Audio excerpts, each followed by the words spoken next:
बच्चों last lecture में vectors के हम लोगों ने कोप्लेनारिटी ऑफ 3 वेक्टर्स पे बात किया था। अब उसके आगे कंटिन्यू कर रहे हैं कोप्लेनारिटी ऑफ 4 पॉइंट्स पे कि 4 पॉइंट्स कोप्लेनर कब होंगे और हाउ टू आइडेंटिफाई कि अगर मान लो 4 पॉइंट्स दिए हुए हैं तो वो 4 पॉइंट्स कोप्लेनर है या नहीं है ना, इस पे वर्किंग हमें करनी है। बहुत सिंपल सी बात है, मतलब 2 लाइन के बाद ये टॉपिक कन्वर्ट हो जाएगा कोप्लेनारिटी ऑफ 3 वेक्टर्स पे। हेडिंग देखने में बस अलग है कि कोप्लेनारिटी ऑफ 4 पॉइंट्स है, बट एक्चुअल में it is related with coplanarity of 3 vectors. जैसे हम लोगों ने कोलिनियरिटी ऑफ 2 वेक्टर्स के बाद कोलिनियरिटी ऑफ 3 पॉइंट्स किया था, तो कोलिनियरिटी ऑफ 3 पॉइंट्स भी किस में कन्वर्ट हो गया था? कोलिनियरिटी ऑफ 2 वेक्टर्स में कन्वर्ट हो गया था। बिल्कुल उसी तरह कोप्लेनारिटी ऑफ 4 पॉइंट्स भी किस में कन्वर्ट हो जाएगा? Coplanarity of 3 vectors. करना क्या है हमें जो भी 4 पॉइंट्स दिए होंगे, मान लो 4 पॉइंट्स हैं, point A, point B, point C और पॉइंट डी, हमें पहचानना है कि वो 4 पॉइंट एक प्लेन में है या नहीं। 3 पॉइंट की कभी एक प्लेन में होने की बात नहीं होगी, क्योंकि 3 पॉइंट हमेशा एक प्लेन में लाई करेगा ही करेगा। कारण देखो, 3 पॉइंट पे पॉसिबिलिटी क्या क्या हो सकती है? या तो 3 पॉइंट कोलिनियर हो जाएंगे, है ना, या तो 3 पॉइंट क्या हो गए? कोलिनियर हो गए।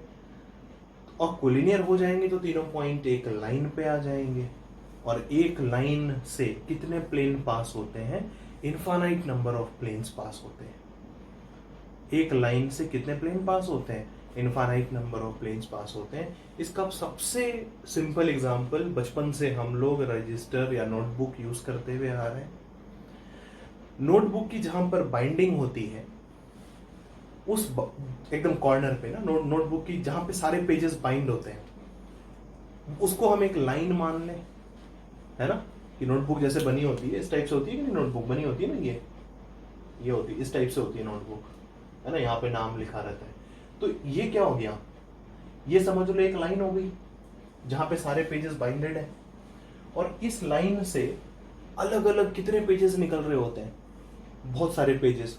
खैर कॉपी में तो अपने गिने चुने नंबर ऑफ पेजेस होते हैं, फाइनाइट नंबर ऑफ पेजेस होते हैं, बट एक्चुअल में कम से कम 30-40 पेज तो वहां पर भी हमें दिख ही रहे होते हैं, है कि नहीं? कम से कम 40-50 पेज तो मिनिमम होते ही है ना। तो इस लाइन से जितने पेजेस पास हो रहे हैं, उस हर पेज को हम एक प्लेन कह सकते हैं कि नहीं कह सकते? तो हम क्या देख रहे हैं कि इस पर्टिकुलर लाइन से कितने नंबर ऑफ प्लेन्स पास हो गए।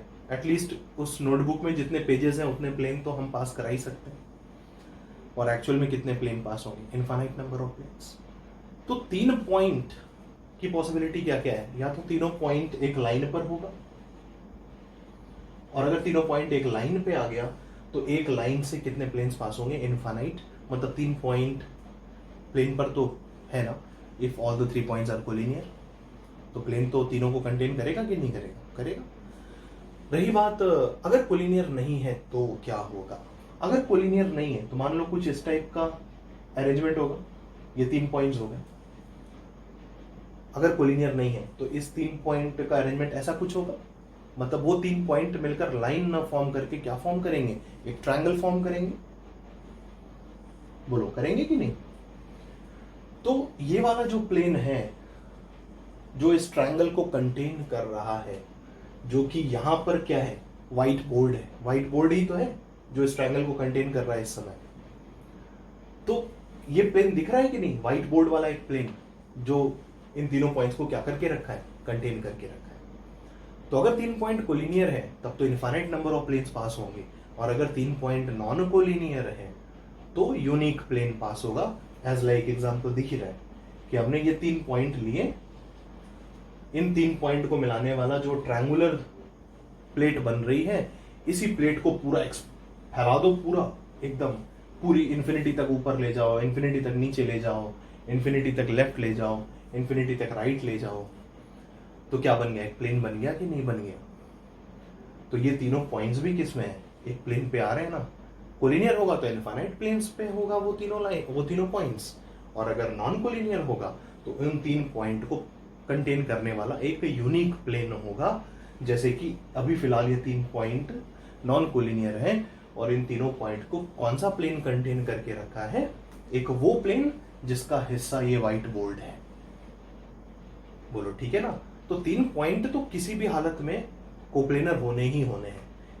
जैसे 2 पॉइंट की कोलिनियरिटी की बात करने का मतलब नहीं है, उसी तरह 3 पॉइंट की कोप्लेनरिटी की बात करने का मतलब नहीं है। 3 वेक्टर की कोप्लेनरिटी की बात किए थे हम लोग, 3 वेक्टर्स की कोप्लेनरिटी की बात होगी, पर 3 पॉइंट की कोप्लेनरिटी की बात नहीं होगी, क्योंकि 3 points will always lie in a plane. Collinear होंगे तो इनफाइनाइट प्लेन्स पे होंगे तीनों पॉइंट्स, जैसा कि यहां पे है, और अगर कोलिनियर नहीं होंगे तो यूनिक प्लेन पर होंगे वो तीनों पॉइंट्स। मतलब प्लेन तो 3 पॉइंट से हमेशा पास करना ही करना है, चाहे इकलौता प्लेन पास कर जाए या इनफाइनाइट नंबर ऑफ प्लेन्स पास कर जाए। तो कम से कम कितने पॉइंट की कोप्लेनरिटी की बात होगी? कम से कम 4 पॉइंट की कोप्लेनरिटी की बात होगी, ठीक है ना? तो हम लोग की इसीलिए हेडिंग यहाँ पे क्या है? कोप्लेनरिटी ऑफ 4 पॉइंट्स है। हम लोग एग्जैक्टली 4 पॉइंट्स की कोप्लेनरिटी की बात करेंगे। तो हमें करना क्या है? अंडर दिस हेडिंग हमें करना होगा कि जो भी हमें 4 पॉइंट्स दिए होंगे ना, उन 4 पॉइंट की हेल्प से फाइंड एनी 3 वेक्टर जो तुम्हारा मन करे, ठीक है? मान लो 4 पॉइंट A, B, C और D दिए हैं, हमें वो 4 पॉइंट्स पता होंगे। अब वो चाहे तो कार्टेशियन फॉर्म में दे सकता है, x, y, z के फॉर्म में, या पोजीशन वेक्टर के फॉर्म में भी दे सकता है, जैसे कि हम लोग कोलिनियरिटी में करके आए थे। कोलिनियरिटी में हमें 3 पॉइंट्स की क्या पता थे? पोजीशन वेक्टर पता थे। तो यहां पर भी वही काम कर सकता है। यहां पर कोप्लेनरिटी ऑफ 4 पॉइंट्स पहचानने के लिए हमें 4 पॉइंट्स देगा, और 4 पॉइंट्स किसी भी फॉर्म में दे सकता है। कार्टेशियन फॉर्म में दे तो x, y, z का फॉर्म देगा, क्योंकि 3 डायमेंशन में काम हो रहा है। और अगर पोजीशन वेक्टर के फॉर्म में भी देगा तो ये दोनों में से किसी भी एस्पेक्ट पे हमें 4 पॉइंट्स दिए जा सकते हैं। तो हमें करना क्या होगा? हमें using all those 4 points we have to find any 3 vectors whichever we like. बस चारों पॉइंट यूज हो जाना चाहिए, ठीक है ना? मान लो ये 4 पॉइंट्स है A, B, C और D, ये 4 पॉइंट्स दिए हैं, तो हमें 3 वेक्टर निकालना है। तो 3 वेक्टर निकालना भी है, बट चारों पॉइंट यूज भी करते हुए। ऐसा नहीं कि D को भूल गए और A, B, C से ही 3 वेक्टर निकाल लिए, है ना? कि केवल बस A, B और C यूज किए, फिर D का रोल ही क्या रह गया? D तो तुम भूल ही गए, ठीक है ना? तो 3 पॉइंट तो अभी हमने बात की। अगर हम खाली ABC पे बात करेंगे तो वो 3 पॉइंट तो कोप्लेनर बनना ही बनना है। हमें तो टोटल 4 पॉइंट्स की बात करनी है ना, इसलिए हम क्या कर रहे हैं? हमें 3 वेक्टर कैलकुलेट करने, एनी 3 वेक्टर जो तुम्हारा मन करे, यूजिंग ऑल द 4 पॉइंट्स। चारों पॉइंट यूज हो जाने चाहिए। तो एक आदत बना लेना कुछ भी, जैसे हम जनरली क्या करते हैं, हम एक AB वेक्टर लिख लेते हैं, A से हम तीनों वेक्टर बना देते हैं। AB वेक्टर भी बना दिए, AC वेक्टर भी बना दिए और AD वेक्टर भी बना दिए। बट ऐसा कंपल्शन नहीं है, तुम्हारी जो इच्छा करे तुम वो कर रहा, बस वो 3 वेक्टर बनने चाहिए यूजिंग ऑल द 4 पॉइंट्स। तो हम क्या कर देते हैं, इन जनरल कहोगे तो बदल भी देंगे, ऐसा कोई जरूरी नहीं है, क्योंकि आंसर पे कोई फर्क नहीं पड़ने वाला। We can find any 3 vector. तो हम जनरली करते हैं A से ही तीनों को कनेक्ट कर देते हैं 1 by 1। तो A से B, A से C, A से D, तो ये 3 वेक्टर हम बना दिए, ठीक है? और फिर अगर ये 3 वेक्टर क्या हो गए? कोप्लेनर, ठीक है ना? अगर ये 3 वेक्टर कोप्लेनर हो गए, मतलब ये तीनों वेक्टर अगर एक प्लेन पर आ गए, तो इसका मतलब क्या हुआ? A, B, C, D चारों क्या हो जाएंगे? एक प्लेन पे आ जाएंगे। बोलो सही है ना? तो बेसिकली करना क्या है? हमें 4 पॉइंट्स दिए होंगे, we have to find any 3 vector जो तुम्हारा मन करे, और फिर बस सिर्फ चेक करना क्या रह जाएगा कि क्या वो तीनों वेक्टर्स कोप्लेनर हैं। अगर वो तीनों वेक्टर्स कोप्लेनर हैं तो ये चारों पॉइंट्स क्या होंगे? कोप्लेनर होंगे। और अगर ये तीनों वेक्टर्स कोप्लेनर नहीं है, तब ये चारों पॉइंट्स भी एक प्लेन पर लाई नहीं कर रहे होंगे। इनमें से कोई एक पॉइंट कहाँ जा रहा होगा? प्लेन के बाहर जा रहा होगा। बोलो ठीक है ना? सही है? क्योंकि अगर जैसे देखो, मान लो अगर व्हाइट बोर्ड पे अगर हम 4 पॉइंट लेंगे A, B, C, D, है ना? मान लो व्हाइट बोर्ड पे हमने 4 पॉइंट लिए, तो AB वेक्टर ये होगा, AC वेक्टर ये होगा और AD वेक्टर ये होगा। अब बताओ, AB वेक्टर, AC वेक्टर और AD वेक्टर, क्या ये तीनों वेक्टर भी व्हाइट बोर्ड पे बने हैं या नहीं बने हैं? ये तीनों वेक्टर भी क्या बने हैं? व्हाइट बोर्ड पे। AB भी व्हाइट बोर्ड पे है, AC भी व्हाइट बोर्ड पे है और AD भी व्हाइट बोर्ड पे है, ठीक है ना? तो अगर चारों पॉइंट्स एक प्लेन पे हैं व्हाइट बोर्ड पे, तो उनसे बनने वाले तीनों वेक्टर भी क्या होंगे? एक प्लेन पे होंगे। तो इसलिए इन तीनों वेक्टर की कोप्लेनैरिटी चेक कर लें। तो अगर ये तीनों वेक्टर्स कोप्लेनर हो गए, इसका मतलब ए बी सी और डी क्या है, चारों पॉइंट्स भी कोप्लेनर है। ठीक है ना। तो अगर मान लो कोप्लेनैरिटी ऑफ वेक्टर्स नहीं आया, जैसे कि फॉर एग्जांपल कब नहीं आएगा, ये हमने हटा दिया। मान लो डी वाला पॉइंट सपोज यहाँ पे, ये पॉइंट डी, तो एडी वेक्टर ऐसे निकलेगा, एडी वेक्टर यहां से ए से यहाँ पे डी तक। तो देखो ए बी और ए सी तो व्हाइट बोर्ड के प्लेन पे है, पर एडी वेक्टर ऐसे आ रहा होगा ए से लेकर यहां तक, तो एडी वेक्टर ये हो गया। तो क्या दिख रहा है, ए बी वेक्टर और ए सी वेक्टर व्हाइट बोर्ड पे है, पर एडी वेक्टर व्हाइट बोर्ड पे नहीं है। तो अगर ये तीन वेक्टर ए बी ए सी और ए डी, अगर ये तीन वेक्टर नॉन कोप्लेनर हो गए, तो ए बी सी डी चारों पॉइंट्स भी क्या हो जाएंगे, नॉन कोप्लेनर हो जाएंगे। दिख भी रहा है, जब जिस समय हम डी यहाँ पे रख रहे हैं उस समय ए बी ए सी दोनों व्हाइट बोर्ड पे है, पर ए डी जो है ए से लेकर डी तक वो व्हाइट बोर्ड पे नहीं होगा, है ना। कुछ इस टाइप का हो रहा है ये वाला, मान लो ये, तो ए डी व्हाइट बोर्ड पर नहीं है। ठीक है ना, A D is not on the white board. तो ए बी ए सी और ए डी नॉन कोप्लेनैरिटी की कंडीशन को दे देगा, सेटिस्फाई कर देगा, और एक्चुअल में करना भी चाहिए, क्योंकि डी हमने यहाँ पे लिए व्हाइट बोर्ड से बाहर। तो ए बी सी तो एक प्लेन पे है, पर डी कहाँ पे है, व्हाइट बोर्ड से बाहर है। बोलो सही है ना। तो इन शॉर्ट बोले तो 4 पॉइंट से फाइंड एनी 3 वेक्टर, और उन 3 वेक्टर्स की कोप्लेनैरिटी अगर आई तो चारों पॉइंट्स कोप्लेनर है, और अगर उन 3 वेक्टर्स की कोप्लेनैरिटी नहीं आई तो चारों पॉइंट्स भी कोप्लेनर नहीं है। ठीक है, क्वेश्चन लिखें, चलो लिखते हैं क्वेश्चन। बच्चों ये कोप्लेनैरिटी ऑफ 4 पॉइंट्स पर क्वेश्चन है। हमें 4 पॉइंट्स दिए हैं, point A, point B, point C और point D, with position vector. Point A का पोजीशन वेक्टर है 2i cap plus 3j cap minus k cap. Point B का पोजीशन वेक्टर है i cap minus 2j cap plus 3k cap. Point C का position vector है 3i cap plus 4j cap minus 2k cap. और point D का position vector है i cap minus 6j cap plus 6k cap. हमें identify करना है कि ये चारों पॉइंट्स कोप्लेनर हैं या नॉन कोप्लेनर। यही क्वेश्चन मतलब पोजीशन वेक्टर ना देकर कार्टेशियन फॉर्म में भी पॉइंट्स दे सकता था। जैसे 2 डायमेंशन में x coordinate comma y coordinate लिखते हैं, वैसे 3 डायमेंशन में x coordinate comma y coordinate comma z coordinate भी लिखते हैं। ठीक है, तो सिंपल सी बात है, इसलिए अभी हम ये बात कह दे रहे हैं, अदरवाइज सारी बातें हमें 3 डायमेंशनल ज्योमेट्री में मिलेंगी, परेशान नहीं होना है। तो अगर पॉइंट ए को कार्टेशियन फॉर्म में देता तो कैसे लिखता, आई के लॉन्ग कंपोनेंट कितना है 2, तो एक्स कोऑर्डिनेट 2 होता, वाई कोऑर्डिनेट 3 होता और जेड कोऑर्डिनेट कितना होता -1। तो पॉइंट ए का कोऑर्डिनेट आता 2, 3, -1। पॉइंट बी का आता 1, -2, 3। पॉइंट सी का आता 3, 4, -2। पॉइंट डी का आता 1, -6, 6। ठीक है ना। कार्टेशियन फॉर्म में देता तो भी हम वेक्टर तरीके से ऐसे ही करते कि पहले उन पॉइंट्स का क्या लिख लेते, पोजीशन वेक्टर, तो ये तैयार हो जाता।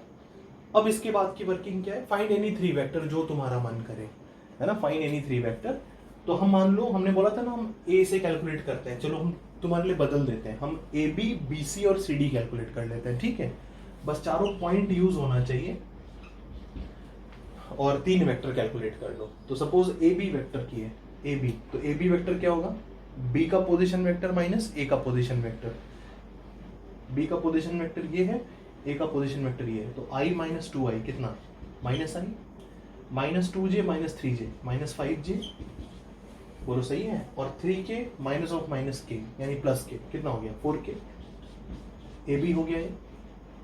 बी सी वेक्टर कैलकुलेट करते हैं, बी सी वेक्टर मतलब सी का पोजीशन वेक्टर माइनस बी का पोजीशन वेक्टर, तो इसमें से ये सब्ट्रैक्ट करो, तो 3i minus i 2i plus 4j minus of minus 2j यानी प्लस 2j, तो 4j प्लस 2j कितना 6j, और माइनस 2k माइनस 3k यानी माइनस 5k। बोलो सही है, A B vector, B C vector और सी डी वेक्टर। ठीक है ना, ये हमने तुम्हारे लिए बदल दिया ताकि तुम कन्विंस्ड रहो, बट एक आदत बना लो कि किसी भी तरीके से 3 वेक्टर लिख लेना है, एक पर्टिकुलर आदत फ्रेम कर लो। अब सी डी वेक्टर कैलकुलेट कर रहे हैं, मतलब डी का पोजीशन वेक्टर माइनस सी का पोजीशन वेक्टर, मतलब इसमें से ये सब्ट्रैक्ट होगा, तो i माइनस 3i कितना -2i, -6j -4j यानी -10j और +6k माइनस ऑफ -2k यानी +2k, तो 6k + 2k कितना 8k। बोलो ठीक है ना। तो ए बी बी सी और सी डी ये 3 वेक्टर हमने कैलकुलेट कर लिए। अब हमें क्या देखना है कि ये 3 वेक्टर कोप्लेनर हैं कि नहीं। अगर ये 3 वेक्टर कोप्लेनर हुए मतलब A B vector, B C vector और सी डी वेक्टर, ये तीनों वेक्टर एक ही प्लेन पे आएंगे। तो जब ऑब्वियसली अगर ये तीनों वेक्टर एक प्लेन पे आएंगे तो इन वेक्टर को बनाने वाले पॉइंट्स भी क्या होंगे, उसी प्लेन पे होंगे ना। तो फिर ए बी सी डी चारों पॉइंट्स भी क्या होंगे, सेम प्लेन पे होंगे। ठीक है। और अगर नॉन कोप्लेनर आए तो इसका मतलब एग्जैक्टली जो है इन चारों में से एक पॉइंट क्या है, प्लेन से बाहर होगा। ठीक है ना। जिस प्लेन में बाकी 3 पॉइंट को हम रखेंगे उस प्लेन में चौथा पॉइंट लाई नहीं करेगा। खैर हम लोग यहाँ पे कैलकुलेट करते हैं क्या। अब कोप्लेनरिटी का मतलब 3 वेक्टर्स की कोप्लेनरिटी मतलब 3 वेक्टर्स का लीनियरली डिपेंडेंट या इंडिपेंडेंट से रिलेट होगा। तो 3 वेक्टर्स कोप्लेनर है या नॉन कोप्लेनर है पहचानने के लिए क्या चेक करो, इन 3 वेक्टर्स का सिस्टम लीनियरली डिपेंडेंट है या इंडिपेंडेंट। उसके लिए क्या चेक करें जल्दी से, डिटर्मिनेंट। तो डिटर्मिनेंट लिखो, पहला वेक्टर का कंपोनेंट पहली रो हो जाएगा, -1 -5 4, -1 -5 4। दूसरे वेक्टर के कंपोनेंट्स 2 6 -5, 2 6 -5। ठीक है। और तीसरे वेक्टर के कंपोनेंट्स -2 -10 8, -2 -10 और 8। बोलो सही है। इस डिटरमिनेंट को सॉल्व करते हैं, किसी भी रो या कॉलम के लो जिस पे मन हो एक्सपैंड कर लो। मान लो फर्स्ट रो यूज करते हैं तो इसके लिए प्लस यूज होगा, इसके लिए माइनस यूज होगा और इसके लिए प्लस यूज होगा, इज इक्वल टू। तो -1 के आगे प्लस साइन, तो प्लस ऑफ -1 कितना हो गया, -1 ब्रैकेट लगाओ। -1 फर्स्ट रो में है, फर्स्ट कॉलम में है, ये भी कवर करो, ये भी कवर करो। कितना बचेगा, 6 8 जा 48 और -10 -5 50, तो माइनस ऑफ 50 माइनस करना होगा ना। फिर माइनस ऑफ -5 कितना, +5, -5 जिस रो और कॉलम में कवर कर लो, ये कवर हो गया, ये कवर हो गया। क्या बचा, 2 8 जा 16 और ये -2 -5 कितना, +10, तो 10 माइनस होता है, माइनस करना पड़ता है इसलिए -10 हो गया। फिर प्लस ऑफ 4, तो प्लस ऑफ 4 देखते हैं ये। Now first row third column कितना, -20 और -12, तो -20 और माइनस ऑफ -12 कितना, +12, इज इक्वल टू, ये बताओ कितना, 48 - 50 -2 इंटू -1 कितना 2, 16 - 10 कितना, 6 5 जा 30 और -20 + 12 -8 इंटू 4 यानी -32। देखो बराबर कितना, 32 - 32 0। तो डिटरमिनेंट वैल्यू क्या आ गई, 0 आ गई। इसका मतलब ये तीनों वेक्टर्स का सिस्टम कैसा है, लीनियरली डिपेंडेंट, यानी 3 वेक्टर्स लीनियरली डिपेंडेंट मतलब 3 वेक्टर्स कोप्लेनर। इसका मतलब ये तीनों vectors A B B C और सी डी वेक्टर क्या है, कोप्लेनर है, मतलब तीनों वेक्टर्स एक ही प्लेन पर है। इसका मतलब इन तीनों वेक्टर्स को बनाने वाले पॉइंट्स भी क्या होंगे, उसी प्लेन पर होंगे, इसलिए A B C D all are coplanar. ठीक है ना, हो गया। कोई दिक्कत है तो बताओ, नहीं लिखिए अगला क्वेश्चन। चलो नेक्स्ट क्वेश्चन लिखते हैं बच्चों। ये 4 पॉइंट्स की नॉन कोप्लेनरिटी का फिर से क्वेश्चन है, मतलब कोप्लेनरिटी या नॉन कोप्लेनरिटी आइडेंटिफाई करना है हमें कि whether the points are coplanar और नॉन कोप्लेनर। यहाँ पे देखो फिर से आई जे के न लिखकर वेक्टर ए, वेक्टर बी और वेक्टर सी यूज किया है और कंडीशन गिवन है where vector A, vector B and vector C are non coplanar. Vector A, vector B और vector C are non coplanar. अब इतना करने के बाद अब तक हम लोग यूज टू हो गए होंगे कि आई जे के हो या आई जे के की जगह कोई भी 3 वेक्टर लिखा हो, बस नॉन कोप्लेनरिटी लिखा हो उन तीनों की, या उन तीनों की लीनियरली इंडिपेंडेंसी लिखा हो, दोनों में से कोई भी बात लिखे 3 वेक्टर्स के केस में, तो बोथ आर सेम थिंग। तो यहाँ पर हम क्या करें कि वही काम, चाहे आई जे के होता तो जो काम करते सेम काम हमें करना है, क्योंकि यहाँ गिवन है vector A, vector B and vector C are non coplanar. तो कोई 3 वेक्टर निकाल लो, कोई भी 3 वेक्टर जो मन करे, चारों पॉइंट्स को यूज करके। ये चारों पॉइंट्स का पोजीशन वेक्टर दे रखा है हमें, और फिर देख लो कि वो तीनों वेक्टर्स कोप्लेनर है या नॉन कोप्लेनर यूजिंग डिटर्मिनेंट। करो जल्दी से। तो क्या क्या लिखें, 3 वेक्टर हम लिख लेते हैं, तुम स्क्रीन रोक के अपने हिसाब से कर लो। आंसर हमारा तुम्हारा दोनों लोग का सेम आएगा, भले ही हम लोग वेक्टर अलग अलग क्यों ना बनाए, but final answer will be same. हम अब ए बी, ए सी और ए डी वेक्टर बना रहे हैं। तो ए बी वेक्टर कितना हो गया, बी माइनस ए हो जाएगा, बी का पोजीशन वेक्टर माइनस ए का, तो ए माइनस ए खत्म हो जाएगा, minus B minus 2b minus 3b और माइनस सी कितना माइनस 2c, ये ए बी वेक्टर हो गया। फिर ए सी वेक्टर देखते हैं, ए सी वेक्टर कितना होगा, c माइनस ए होगा, तो 3a माइनस ए कितना 2a, b माइनस 2b यानी माइनस b और 2c माइनस c कितना प्लस c। बोलो सही है, ए बी, ए सी और ए डी वेक्टर बना रहे हैं। तुम्हारा मन करे तुम कोई दूसरे 3 बनाना है ना, बट फाइनल आंसर दोनों लोग का सेम होगा। मतलब रिगार्डिंग कंक्लूजन कोप्लेनर है या नॉन कोप्लेनर, ठीक है ना। डिटर्मिनेंट वैल्यू हो सकता है बदल जाए, नॉन कोप्लेनर होगा अगर तो हो सकता है हमारी डिटर्मिनेंट वैल्यू तुम्हारी डिटर्मिनेंट वैल्यू में भी ना, अभी उसके बारे में कोई कमेंट ना किया जाए, वो डिटर्मिनेंट चैप्टर में हम लोग देखेंगे, ठीक है। डिटर्मिनेंट की प्रॉपर्टीज वगैरह पे जब बात आएगी उस समय सोचा जाएगा, अभी फिलहाल उस पर दिमाग न लगाए। फाइनल आंसर हमारा तुम्हारा कोप्लेनर होगा तो भी दोनों का कोप्लेनर आएगा, नॉन कोप्लेनर होगा तो भी हमारा और तुम्हारा दोनों का नॉन कोप्लेनर आएगा।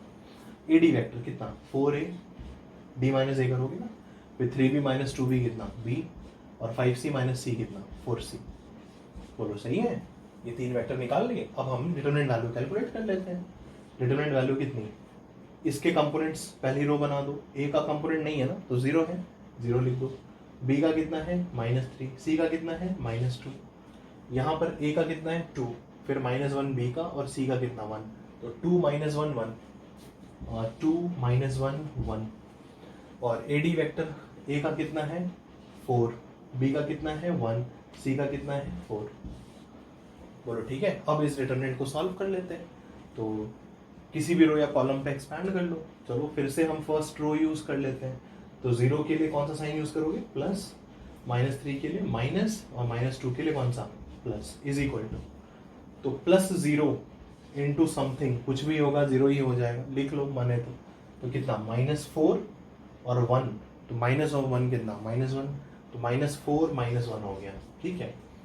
तो प्लस ऑफ 0 हो गया। अब माइनस ऑफ -3 कितना होगा, +3 होगा, +3 ब्रैकेट लगाओ, -3 फर्स्ट रो में है और सेकंड कॉलम में है, कवर कर लो। तो कितना 4 इंटू 2 8 -4 ना, तो 8 - 4 कितना हो गया, चलो 8 - 4 ही लिखता है। और फिर प्लस ऑफ -2 कितना -2, तो -2 को कवर करना है। -2 किस रो और कॉलम है, first row third column, first row third column कितना 2 और माइनस ऑफ -4 यानी +4, तो 2 + 4 इज इक्वल टू, ये तो 0 हो गया, खत्म हो गया। 8 - 4 कितना 4 इंटू 3 कितना 12 और ये 4 + 2 6 -2 कितना -12 इज इक्वल टू कितना आ गया 0 आ गया। बोलो तो डिटरमिनेंट वैल्यू कितनी आ गई 0 आ गई ना, मतलब ये 3 vectors A B vector, A C vector और ए डी वेक्टर क्या होंगे, कोप्लेनर होंगे। इसका मतलब वो पॉइंट्स जिनसे ये तीनों वेक्टर बने हैं वो चारों पॉइंट्स भी क्या होंगे, कोप्लेनर होंगे। इसलिए A B C D all these 4 points are coplanar because determinant value क्या आई है 0 आई है। सही है, कोई दिक्कत है तो बताओ, नहीं है तो एक क्वेश्चन लिखो, उसको कोशिश करना खुद से कैलकुलेट करने की, ठीक है ना, वो एज अ तुम्हारे लिए होमवर्क होगा, ठीक है। उस क्वेश्चन को लिख लेते हैं, फिर उसके बाद हम लोग आगे बढ़ते हैं नेक्स्ट छोटे से टॉपिक की तरफ, सेक्शन फॉर्मूला वगैरह लिखते हैं, ठीक है। पहले उस क्वेश्चन को नोट कर लो। बच्चों ये 4 पॉइंट्स दिए हैं जिसमें से 3 पॉइंट हमें पूरी तरह पता है और चौथे पॉइंट में एक अननोन लैम्डा है। क्वेश्चन ये कह रहा है कि all the 4 points are coplanar, then what will be the value of lambda, find lambda. तो ये क्वेश्चन आप खुद से करोगे, लैम्डा की वैल्यू -4 आएगी।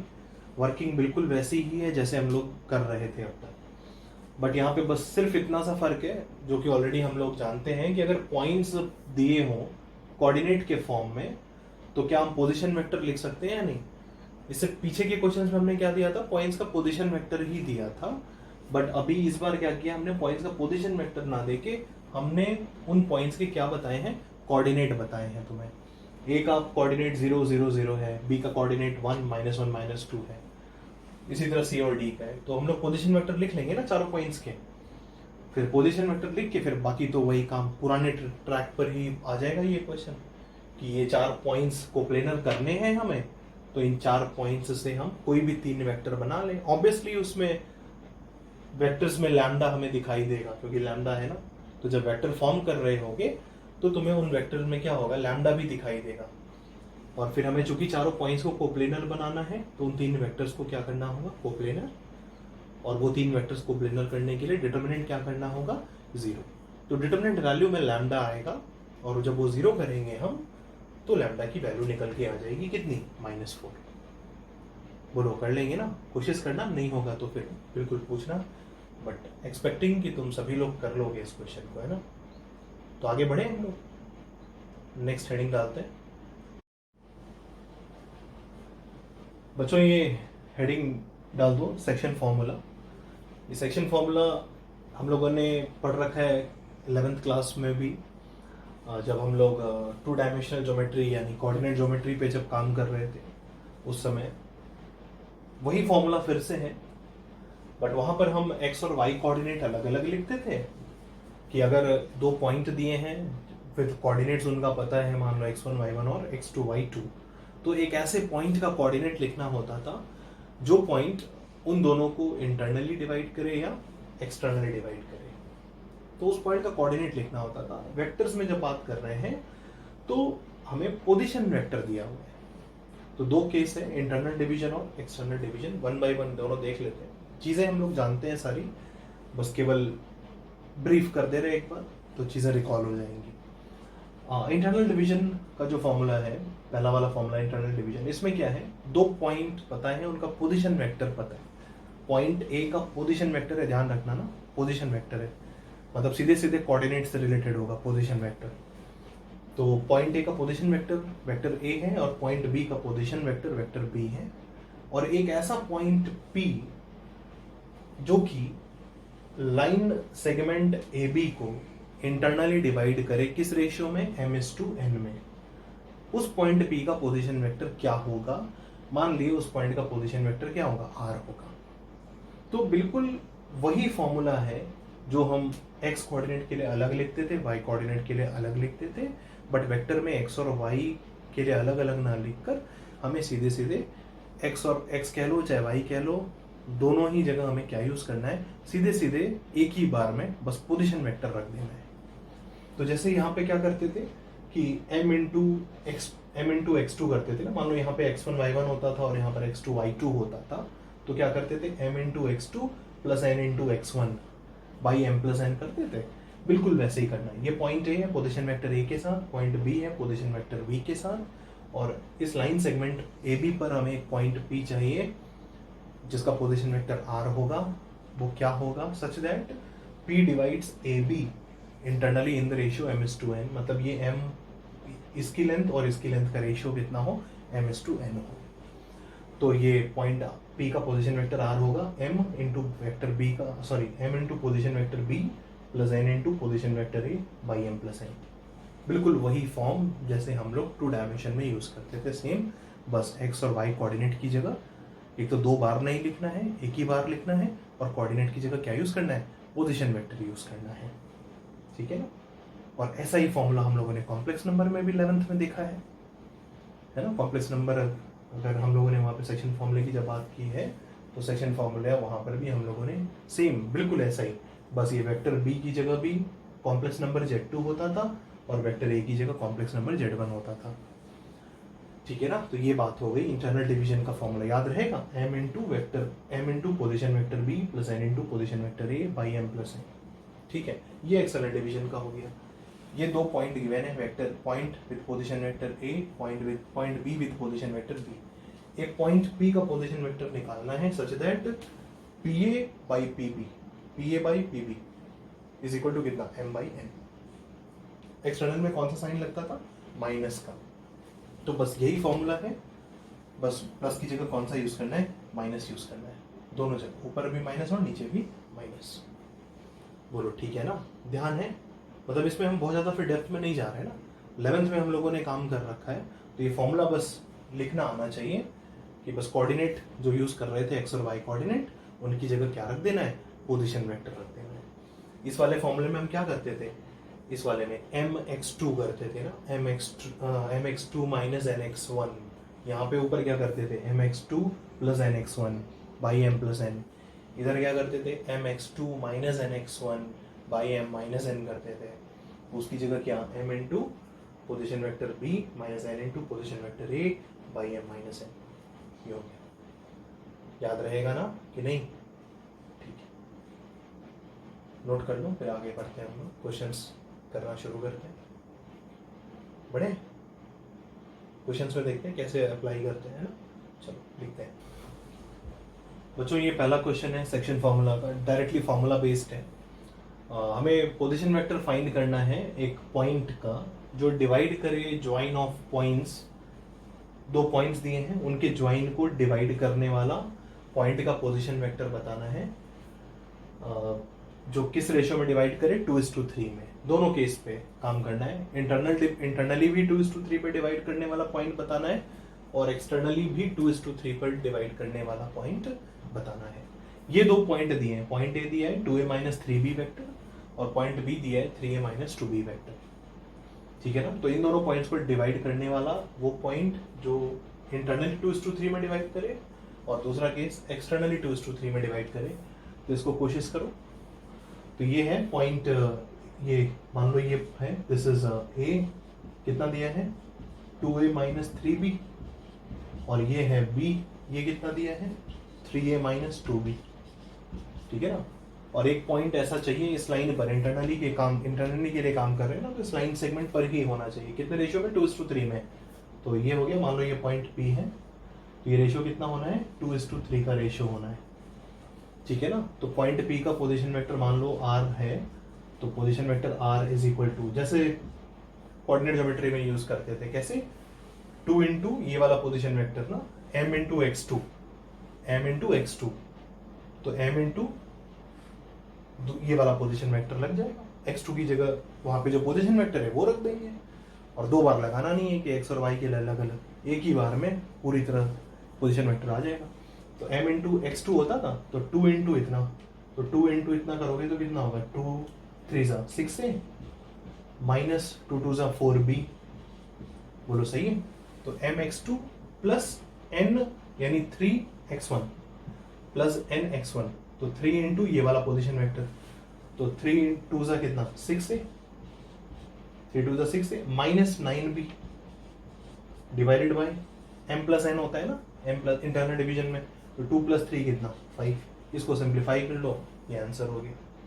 सिंप्लीफाई करेंगे तो कितना 6a plus 6a 12a minus 4b minus 9b minus 13b, तो ऊपर आ गया 12a minus 13b whole divided by 5, ठीक है।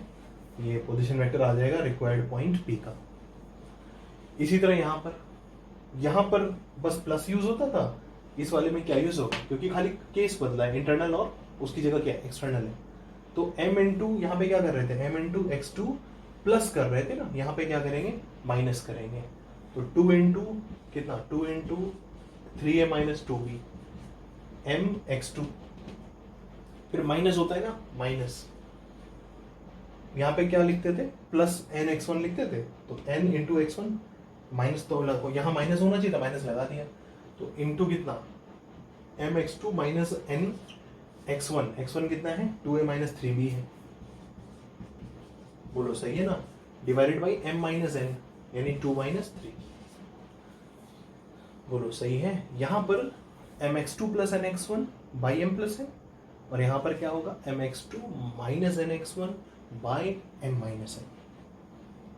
तो m n x1 x2 तुम्हें पता ही है क्या है, तो x1 x2 तो हम लोग केवल इसलिए बोल रहे हैं क्योंकि हमें वो फॉर्मूले याद x1 x2 के फॉर्म में होते हैं, बट उनकी जगह यूज क्या करना है पोजीशन वेक्टर, ठीक है।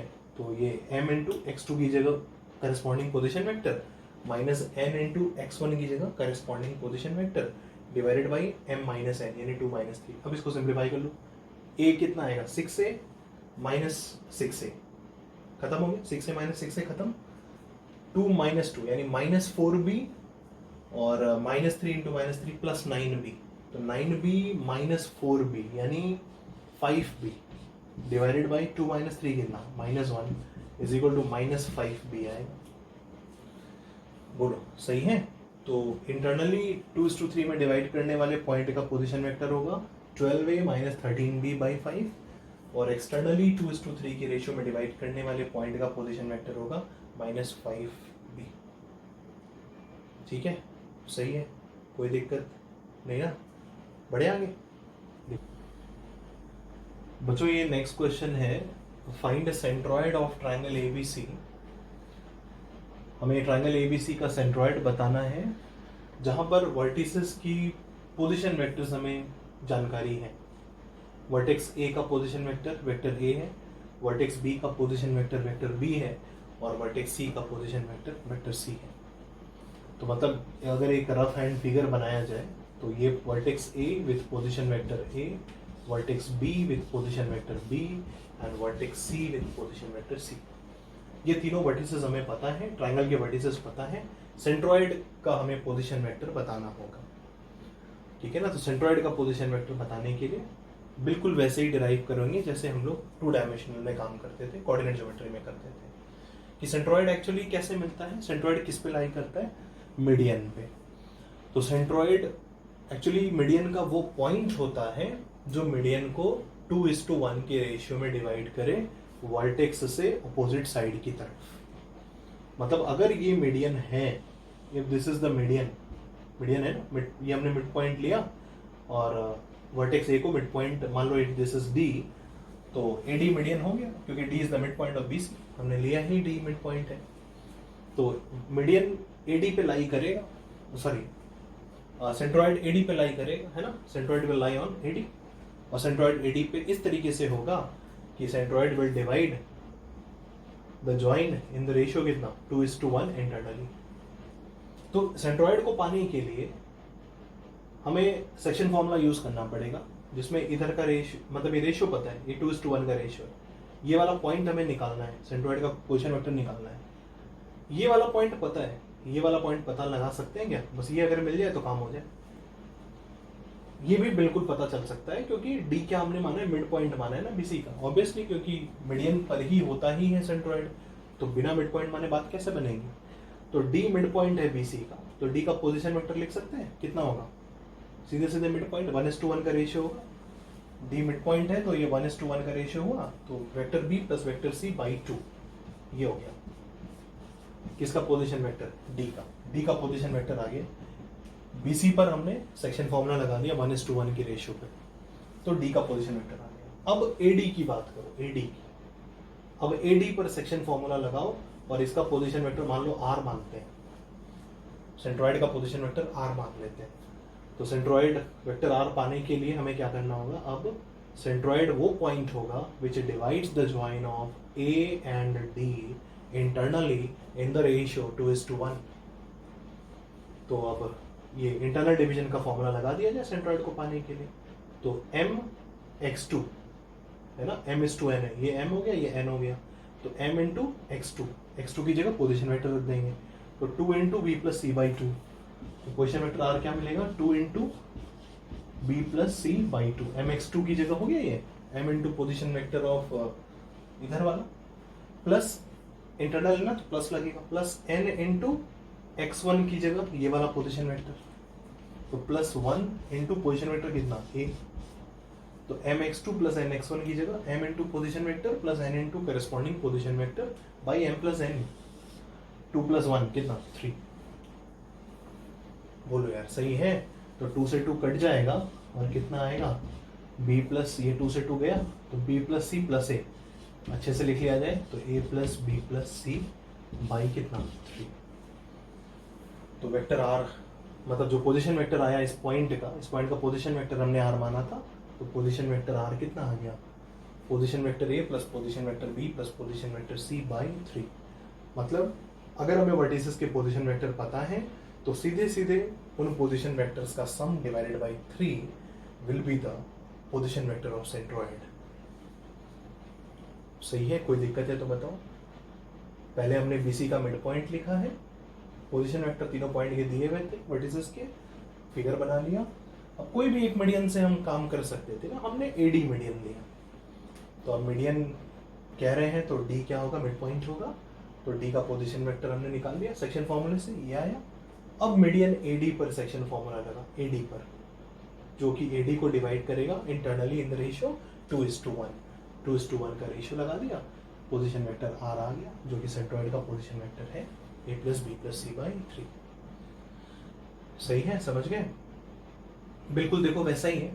कोऑर्डिनेट ज्योमेट्री में कोऑर्डिनेट क्या होता था सेंट्रॉइड का, x1 + x2 + x3/3, y1 + y2 + y3/3, जहां पर x1 y1 क्या थे, वर्टिसेस के कोऑर्डिनेट थे। यहाँ पे हमें 2 बार फॉर्मूला नहीं लिखना, वहां पे कोऑर्डिनेट होते थे, यहाँ पर एक ही बार में बस क्या रख देना है, पोजीशन वेक्टर रख देना है, पॉइंट्स का पोजीशन वेक्टर। तो x1 की जगह पॉइंट ए का पोजीशन वेक्टर, x2 की जगह पॉइंट बी का पोजीशन वेक्टर, x3 की जगह पॉइंट सी का पोजीशन वेक्टर, तीनों का sum whole divided by 3। This will be the position vector of centroid. बोलिए यार, सही है? लिखें क्वेश्चन, देखो अगला क्वेश्चन लिखते हैं। कोई दिक्कत होगी तो बिल्कुल बताना है ना, क्वेरीज को इकट्ठा नहीं करना। देखो नेक्स्ट क्वेश्चन लिखते हैं बच्चों। एक सिंपल सा क्वेश्चन, एक ट्रायंगल एबीसी है जिसका सेंट्रॉइड जी से डिनोट कर रहा है, मतलब पॉइंट का नाम है, सेंट्रॉइड के करस्पॉन्डिंग जो पॉइंट है उसको जी कह रहा है। तो प्रूफ करना है कि G A vector plus G B vector plus G C vector is equal to null vector. ठीक है ना, G is the centroid of triangle A B C, और ट्रायंगल के मतलब वर्टिसेस का क्या है, पॉइंट ए, पॉइंट बी और पॉइंट सी, और जी जो है वो सेंट्रॉइड है ट्रायंगल का। तो प्रूफ करना है G A vector plus G B vector plus G C vector is equal to null vector. देखो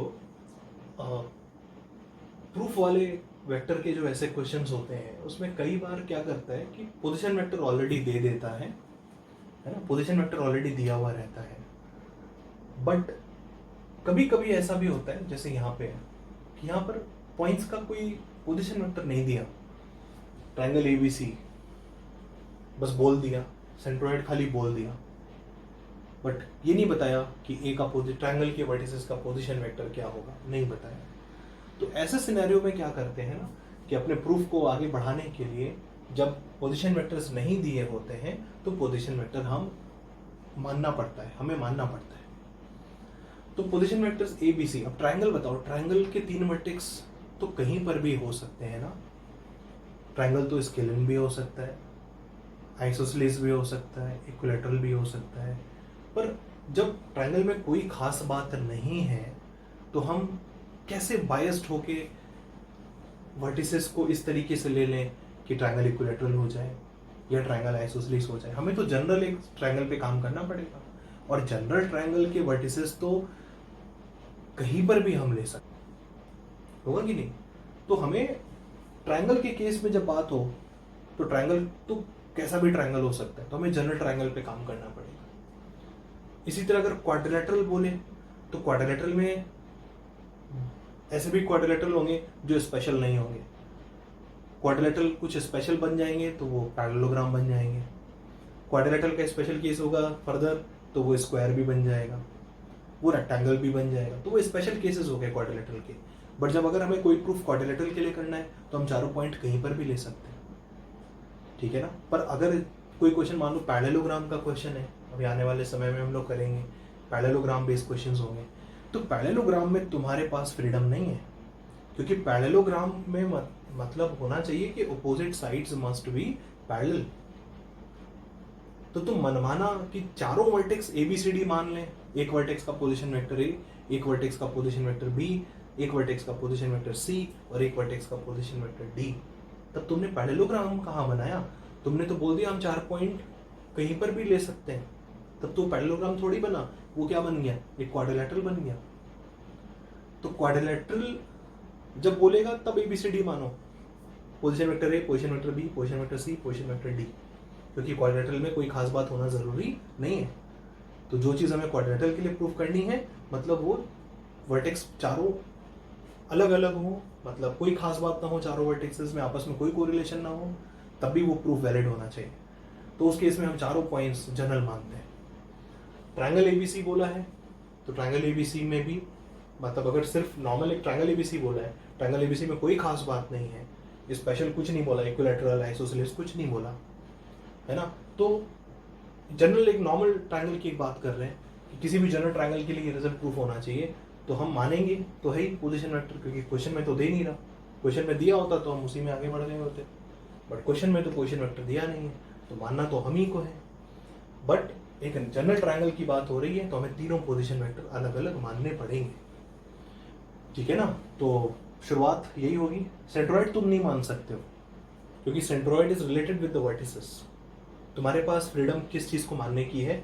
ट्रायंगल के वर्टिसेस मानने की। ट्रायंगल गिवन होगा ना, ट्रायंगल गिवन होगा और उस ट्रायंगल के बेसिस पर हम क्या कैलकुलेट करेंगे? सेंट्रोइड। तो ट्रायंगल के लिए तुम वर्टिसेस मान सकते हो, पर तुम सेंट्रोइड को कुछ नहीं मान सकते। Centroid will be calculated on the basis of vertices of triangle, ठीक है ना। तो ट्रायंगल एबीसी की सेंट्रोइड की बात हो रही है, तो सबसे पहले तो ट्रायंगल पता होना चाहिए। तो ट्रायंगल मान लो कि वर्टेक्स ए है with position vector A, vertex B है with position vector B, vertex C है विद पोजीशन वेक्टर सी। सही है, क्योंकि जनरल ट्रायंगल के लिए प्रूफ करना था तो हमें जनरल ट्रायंगल एक लेना पड़ेगा, एक को ए, एक को बी और एक को C. Position vector A, position vector B, position vector C. अब ट्रायंगल तैयार हो जाएगा इस तीन पोजीशन वेक्टर से, एक ट्रायंगल बन जाएगा। अब बात आई किसकी? जी की, सेंट्रोइड की। तो सेंट्रोइड के लिए अभी हम लोगों ने फॉर्मूला देखा। सेंट्रोइड क्या होता है? तीनों पोजीशन वेक्टर्स का सम का बाई 3। तो सेंट्रोइड क्या होगा? Position vector A plus position vector B plus position vector C by 3। बोलो सही है ना? कोई दिक्कत इसमें नहीं। अब G A vector plus G B vector plus G C vector, बताओ क्या होगा? जी ए वेक्टर का मतलब position vector of A minus position vector of G. हमने ये ट्रायंगल माना था ना, ट्रायंगल में वर्टिसेस को माना था, तो वर्टिसेस वर्टेक्स ए को हमने लिखा था ये एक्चुअली क्या है? पोजीशन वेक्टर है ना पॉइंट ए का, ये पोजीशन वेक्टर है पॉइंट बी का, ये पोजीशन वेक्टर है पॉइंट सी का। तो जी ए वेक्टर क्या होगा? Position vector of A minus position vector of G. तो पोजीशन वेक्टर ऑफ ए कितना? Small A vector minus position vector of G कितना होगा? A plus B plus C by 3 होगा। फिर देखो जी ए वेक्टर हो गया। अब जी बी वेक्टर की बारी आई, तो जी बी वेक्टर में क्या होगा? Position vector of B minus position vector of G. तो plus position vector of B कितना? ये बी हो गया, minus position vector of G, फिर से यही आएगा कितना? A plus B plus C by 3। बोलो सही है। और फिर क्या? जी सी वेक्टर। जी सी वेक्टर का मतलब हो गया position vector of C minus position vector of G. Position vector of C कितना है? स्मॉल सी वेक्टर है, minus position vector of G यानी सेंट्रोइड का पोजीशन वेक्टर कितना? A plus B plus C by 3। तो माइनस हो गया A plus B plus C by 3। देखो जल्दी से इसको सिंप्लीफाई करो। ये A plus B plus C by 3 कितनी बार? 3 बार। कट पिट के कितना आ गया? ए प्लस बी प्लस सी, ये तीनों मिलकर हो जाएगा, और ये ए प्लस बी प्लस सी है। तो ए प्लस बी प्लस सी माइनस ये 3 बार, यानी ए प्लस बी प्लस सी माइनस भी कर देना है, तो बराबर कितना हो जाएगा? नल वेक्टर होगा या नहीं होगा? बच्चों ये नेक्स्ट क्वेश्चन है। एबीसी एक ट्रायंगल दिया हुआ है, ए का position vector vector A, vertex B का position vector vector B, vertex C का position vector vector C. D mid point है साइड ए बी का, ई मिड पॉइंट है साइड बी सी का, और एफ मिड पॉइंट है side C A का। तो जो ट्रायंगल डी ई एफ बनेगा हमें उसका सेंट्रोइड बताना है, यूजिंग वेक्टर मेथड ही करना है इस क्वेश्चन को, ठीक है। तो इस क्वेश्चन सिंपल सा क्वेश्चन है, कोई बड़ी बात नहीं है, बस देख लो क्या क्या दिया है। ट्रायंगल के वर्टिसेस बताए हुए हैं और साइड्स का मिड पॉइंट का नाम दिया है। मिड ए बी का mid point D, B C का मिड पॉइंट ई और सी ए का मिड पॉइंट है। हमें ट्रायंगल डी ई एफ का सेंट्रोइड बताना है क्या होगा। तो इसी के हिसाब से हमने फिगर ड्रॉ कर दिया। ये triangle A B C, A B C, A का पोजीशन वेक्टर ए, बी का पोजीशन वेक्टर बी, सी का पोजीशन वेक्टर सी, और डी मिड पॉइंट था ए बी का। तो देखो डी ले लिया हमने ए बी पे, ये दोनों लेंथ आधी आधी बढ़ गई, ए बी लेंथ आधी आधी बढ़ गई। ई मिड पॉइंट है बी सी का, तो ई हमने मिड पॉइंट ले लिया बी सी का, ये दोनों बराबर हो गया। और एफ मिड पॉइंट है सी ए का, तो एफ ने सी ए को आधा आधा बांट दिया, ठीक है। ये ट्रायंगल बना डी ई एफ। इस ट्रायंगल का, ये डॉटेड लाइन से जो हमने ट्रायंगल बनाया है, इस ट्रायंगल का क्या पूछा है? सेंट्रोइड। कर लेंगे, कोशिश करो एक बार स्क्रीन रोक के जल्दी से। उम्मीद है सभी लोग कर लोगे, है ना। सेंट्रॉइड निकालने के लिए हमें क्या चाहिए, ट्रायंगल का सेंट्रॉइड तुरंत मिल जाता है, बस क्या मिल जाए, ट्रायंगल के वर्टिसेस मिल जाए। हमें ट्रायंगल DEF का सेंट्रॉइड पूछा है, तो हमें DE और F का क्या चाहिए होगा, पोजीशन वेक्टर चाहिए होगा। और D का पोजीशन वेक्टर बहुत आराम से मिल जाएगा, क्योंकि A और B का क्या है, मिड पॉइंट है, तो D का पोजीशन वेक्टर सीधे सीधे 1:1 के फॉर्मूले से मिड पॉइंट आ जाएगा ना। D का पोजीशन वेक्टर कितना आ जाएगा, A और B का पोजीशन वेक्टर पता है, और D इसका लाइन का क्या है, मिड पॉइंट है, लाइन सेगमेंट AB का, तो कितना आएगा D का पोजीशन वेक्टर A + B/2। बोलो सही है ना। सिमिलरली E का कितना, B + C/2, तो E का आ गया B + C/2। और सिमिलरली F का कितना, F AC का मिड पॉइंट है, तो A + C/2। बोलो सही चल रहा है।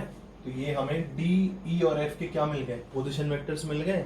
अब क्या निकालना है DEF का, सेंट्रॉइड ही तो बताना है। तो सेंट्रॉइड का फॉर्मूला क्या बोलता है, वर्टिसेस के पोजीशन वेक्टर का सम डिवाइडेड बाय 3 होता है ना, 3। सही है ना।